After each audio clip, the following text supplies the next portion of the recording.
નમસ્કાર. ક્યારેક છે ને એક નાનકડી ઘટના પણ શિક્ષણમાં બહુ મોટો પ્રભાવ પાડી શકે છે. આજે આપણે એવી જ એક વાત કરવાના છીએ, ઈટાડા પ્રાથમિક શાળાની, જ્યાં બાળકોની કલ્પનાને પાંખો આપવા માટે એક ખરેખર અનોખો પ્રયાસ થયો. પણ એ વાત પર આવીએ એ પહેલાં ચાલો એક ખૂબ જ મૂળભૂત સવાલ પર વિચારીએ.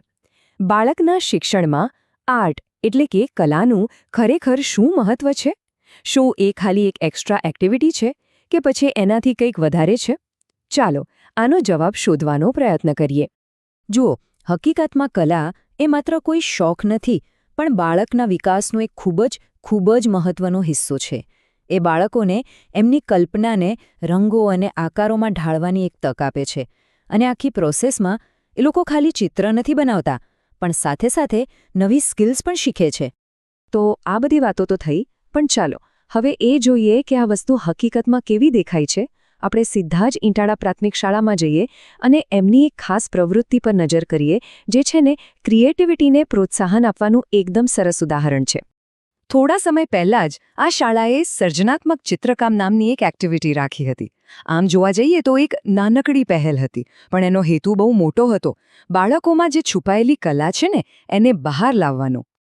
અને આ પ્રવૃત્તિનો મુખ્ય હેતુ એ ખરેખર બહુ જ રસપ્રદ હતો. એ ખાલી ડ્રોઈંગ પૂરતો સીમિત નહોતો. ના, એનો અસલી હેતુ તો વિદ્યાર્થીઓને એમની કલ્પના વ્યક્ત કરવા માટે એક ખુલ્લો મંચ, એક પ્લેટફોર્મ આપવાનો હતો. અને બાળકોએ પણ શું કર્યું? આ તકનો ભરપૂર ફાયદો ઉઠાવ્યો. કોઈકે કુદરતી દ્રશ્યો દોર્યા, તો કોઈકે વળી સામાજિક સંદેશ આપતા ચિત્રો બનાવ્યા. આ બતાવે છે કે એમની વિચારવાની શક્તિ કેટલી ગજબની છે. તમે માની ન શકો, આખા વાતાવરણમાં એકદમ ઉત્સાહ છવાઈ ગયો હતો. બાળકોએ જે રીતે જોશભેર ભાગ લીધો ને, એના પરથી એક વાત તો સ્પષ્ટ થઈ ગઈ કે આવી પ્રવૃત્તિઓ એમના માટે કેટલી બધી જરૂરી છે. પણ જુઓ, આવી કોઈ પણ સફળતા પાછળ હંમેશા યોગ્ય માર્ગદર્શન અને પ્રોત્સાહનનો હાથ હોય છે, ખરું ને? તો ચાલો હવે એ લોકો વિશે વાત કરીએ જેમણે આ બાળકોની ક્રિએટિવિટીને સાચા અર્થમાં પાંખો આપી. આખી પ્રવૃત્તિ પાછળ જે મુખ્ય પ્રેરણા હતા એ હતા એમના માર્ગદર્શક શિક્ષક શ્રીમતી મનીષાબેન પટેલ. એમણે જ આખું આયોજન ખૂબ જ સરસ રીતે સંભાળ્યું હતું. અને એમના ગાઈડન્સનો ફાયદો બાળકોને ખરેખર બહુ થયો.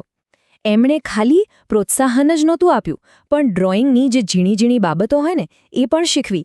આનાથી શું થયું? બાળકો પોતાની કલાને વધુ સારી રીતે નિખારી શક્યા.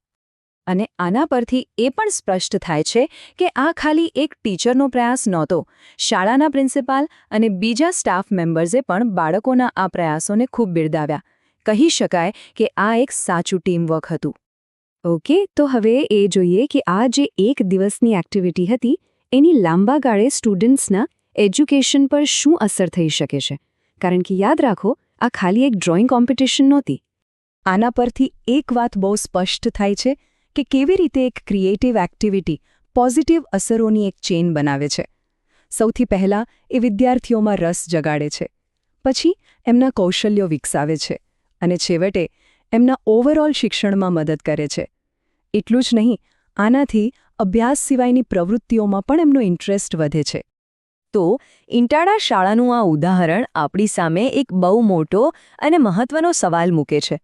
આપણી શાળાઓ રોજિંદા ભણતરમાં આવી ક્રિએટિવિટીને હજુ વધારે કેવી રીતે પ્રોત્સાહન આપી શકે? કેવી રીતે એને અભ્યાસનો એક ભાગ બનાવી શકે, જેથી દરેક બાળકને પોતાની કલ્પના વ્યક્ત કરવાની પૂરેપૂરી તક મળે?